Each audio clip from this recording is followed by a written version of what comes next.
Hello दोस्तों, आशा करता हूँ कि आप लोग अच्छे होंगे। इस सेशन में हम बात करेंगे डेटाबेस सीएलआई कमांड्स के बारे में, स्पेसिफिकली डेटाबेस रिलेटेड। हमने लास्ट सेशन कवर किया था यूजफुल सीएलआई कमांड्स के बारे में, और आपने वो सेशन मिस किया है तो मैंने डिस्क्रिप्शन में लिंक दे रखी है, तो आप वो रिव्यू कर सकते हो।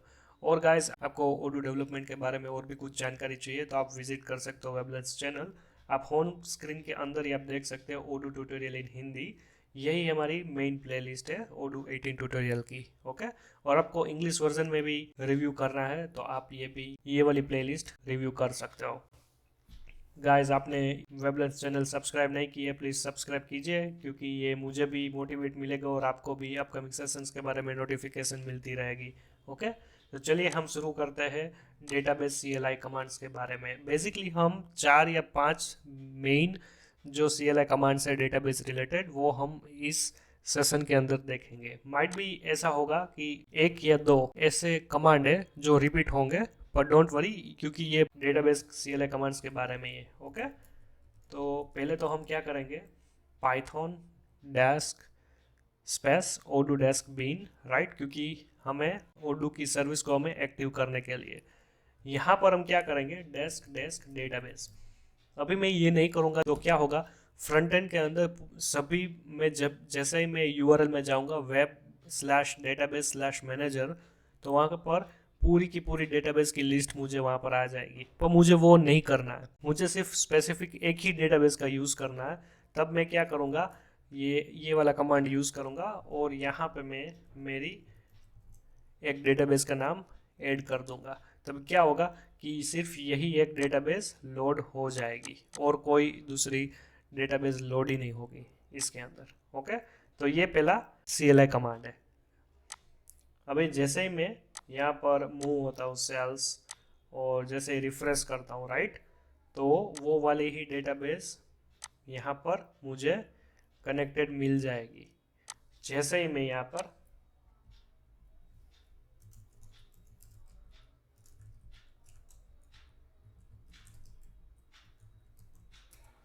वेब डेटाबेस मैनेजर करूँगा तो मुझे सिर्फ एक ही डेटाबेस मिलेगी। ओके, तो ये था डेटाबेस।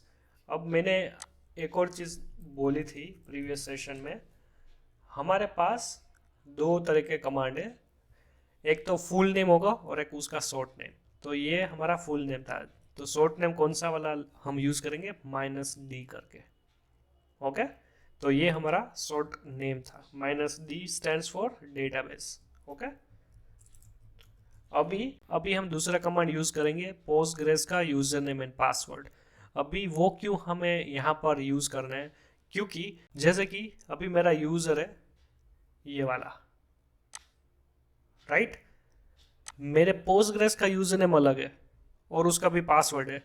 तो क्या होगा कि जैसे ही आप ये सिंपल ऐसे ही यूज करोगे, आप सिर्फ इतना और विथ डेटाबेस, तो क्या होगा कि user name and password by default ये वाला नहीं होगा, तो ऑथेंटिकेशन का इश्यू आएगा, राइट।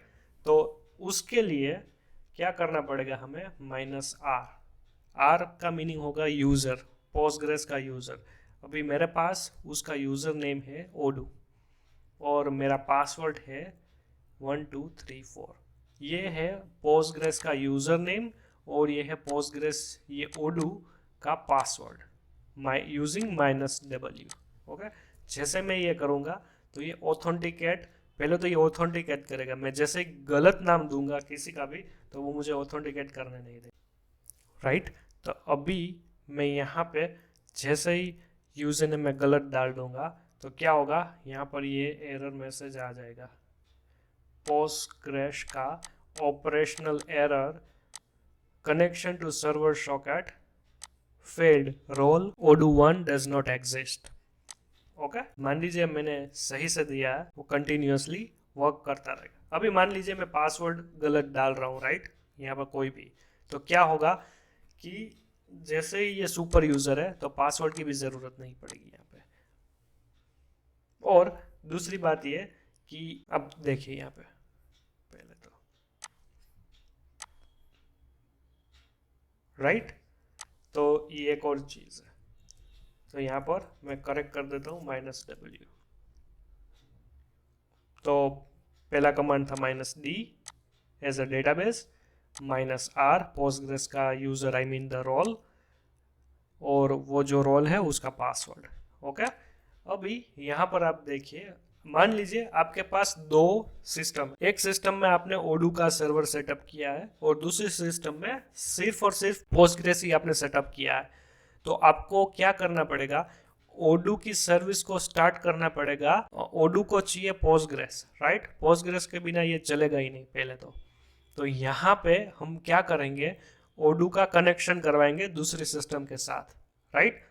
तो यहाँ पे हम क्या करेंगे, desk desk dB underscore host, और यहाँ पर लिखेंगे लोकल होस्ट। यहाँ पर मैं ये इसलिए लिख रहा हूँ क्योंकि ये मेरी ही लोकल होस्ट में पोस्टग्रेस सेटअप है। जैसे मैं एंटर करूंगा तो ये पहले तो वो कनेक्शन एस्टेब्लिश करेगा, right, using this user name and password और ये वाली डेटाबेस। अभी चल रहा है तो ठीक है, वरना क्या होगा कि बैकएंड में ही एरर मुझे दे देगा। अब देखते हैं एरर, हम ट्राई करते हैं जनरेट करना, हम जनरेट करते हैं एरर। यहाँ पे मान लीजिए मैंने गलत लोकल होस्ट दे दिया, राइट, और लेट से मैंने गलत सर्वर का नाम डाल दिया। तो आप देखिए यहाँ पे local host want to address node name node server name provided, right, तो ये अननोन है।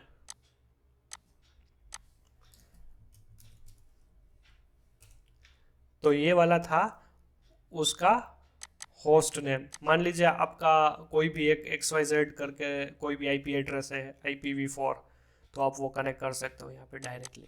दूसरी बात ये कि पोर्ट नंबर, काफ़ी लोग पोर्ट नंबर भी चेंज करते हैं, right. By default port number होता है 5432, तो उसकी जगह दूसरा भी कोई भी यूज़ करता है तो यहाँ पर हमें मेंशन करना ज़रूरी है, और एल्स वो बाय डिफ़ॉल्ट पोर्ट नंबर ही लेगा। तो DB डेस्क पोर्ट, ओके 5432। अब जैसे ही मैं स्टार्ट करूंगा यहाँ पे तो ओडू की सर्विस नॉर्मली चालू हो गई है, और जैसे ही मैं रिफ्रेश करूंगा तो ये चालू हो गई, राइट। अभी यहाँ पर मैं दूसरा दे रहा हूँ पोर्ट नंबर, तो आप देखिए ये पोर्ट नंबर ही एक्सेस नहीं कर पा रहा है, राइट, कनेक्शन टू रिफ्यूज। तो हमें क्या करना है, यहाँ पर सही पोर्ट नंबर भी देना होगा, तभी वो कनेक्शन एस्टेब्लिश कर पाएगा, और वरना वो नहीं कर पाएगा, राइट। एक और ऑप्शन है डेटाबेस को डुप्लीकेट बनाने के लिए, उसका नाम है DB टेम्पलेट। तो अभी ये क्या करेगा, अब जैसे ही मान लीजिए ये मेरी एग्जिस्टिंग डेटाबेस है, मैं यहाँ पर मैंने उसको मेंशन कर दिया, ये मेरी नई डेटाबेस है, ओके। ये डेटाबेस मेरी नेम एग्जिस्ट ही नहीं कर रहा है डेटाबेस के अंदर, तो क्या होगा, ऑटोमेटिकली ओडू क्या करेगा, इसकी कॉपी यहाँ पर कर देगा। पर क्या है कि समहाउ ये कभी कभार ही वर्क कर रहा है, तो अभी हम देखेंगे अभी वर्क कर रहा है कि नहीं कर रहा है, ठीक है। जैसे मैं एंटर करूँगा तो आप देखो यहाँ पे, ओके, शायद ये डेमो DB1 करके एक डेटाबेस है। मैं कनेक्ट ओडू की सर्विस को बंद कर रहा हूँ फोर्सफुली, लेट मी क्लियर। मान लीजिए ओडू 18 डेमो क्लोन, ओके, ऐसी मेरी डेटाबेस ही नहीं है। अब देखते हैं, ओके, तो अभी आप देखो यहाँ पर क्या हुआ,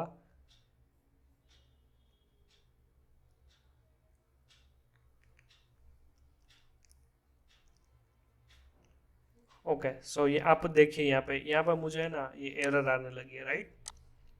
अब मैं जैसे ही फ्रंट एंड में एक्सेस करूँगा तो मुझे यहाँ पे एरर आना चालू हो जाएगा फ्रंट एंड में ही, आप और देखो यहाँ पर बैक एंड में भी एक ये वाली एरर आ रही है, राइट। तो इसके लिए यहाँ पर देखो इंटरनल सर्वर एरर आ गई। जैसे मैं रिफ्रेश करूँगा तो फिर से क्या होगा कि सेम मॉड्यूल ही, बेस का मॉड्यूल ही इंस्टॉल करता रहेगा जब तक ये एरर रिजोल्व नहीं होती। अभी हमें क्या करना है कि मैन्युअली ही करना पड़ेगा या फिर हमें स्टॉप करना पड़ेगा। तो ये चीज़ है कि ये कभी कभार ही वर्क हो रहा है। तो इसका सोल्यूशन क्या है मैं आपको बताता हूँ। मैं गया टर्मिनल में, राइट, क्रिएट डेटाबेस, फिर डेमो 18 विथ क्लोन db, ऐसा मैंने नाम रखा है विथ टेम्पलेट डेमो 18 डेमो, ये मेरी डेटाबेस का नाम है, राइट।